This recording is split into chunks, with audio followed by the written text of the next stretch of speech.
In 2015, Justin Trudeau promised to lead Canada into a new era of international engagement. He said his foreign policies would focus on improving Canada's commitment to multilateralism, human rights, the rule of law, and effective diplomacy.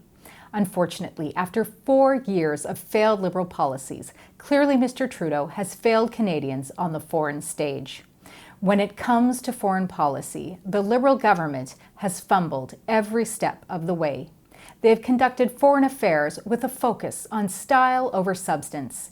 The Prime Minister's disastrous trip to India, the concessions made in the new NAFTA, and his government's inability to bring home 2 Canadians arbitrarily detained in China have all damaged Canada's reputation on the world stage and our relationship with trade partners. Canada used to be a global leader and champion of democracy, but the Trudeau Liberals halted almost all funding for election observation missions in 2016.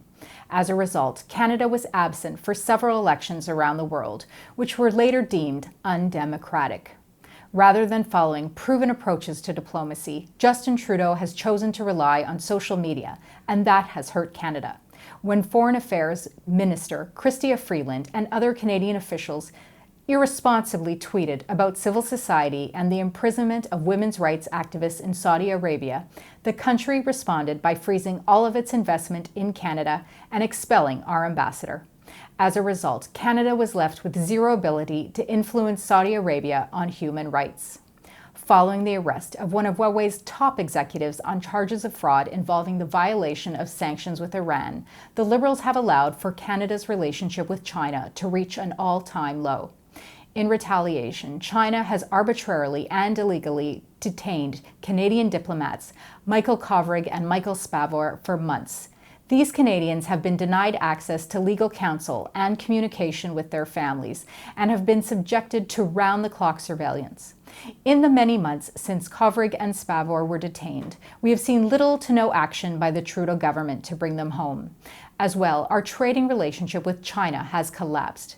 The Chinese government has shut down the imports of Canadian meat, canola seed, and soy products, resulting in billions of dollars of lost revenue. If the Chinese government, if any government, is willing to hold our citizens and our exports hostage, we must be prepared to take a courageous stand.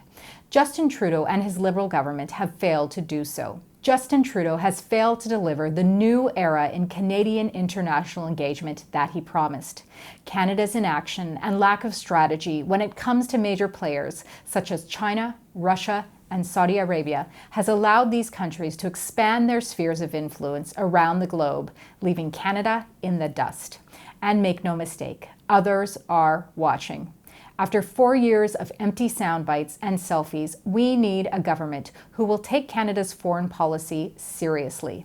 The fact is, being a good ally and contributor on the world stage requires more than just talk, and strength and confidence are respected.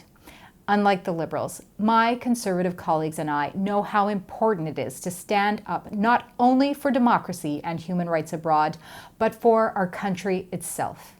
It is time to renew Canada's reputation globally, promote the values for which we stand, and assert our sovereignty as a nation once more.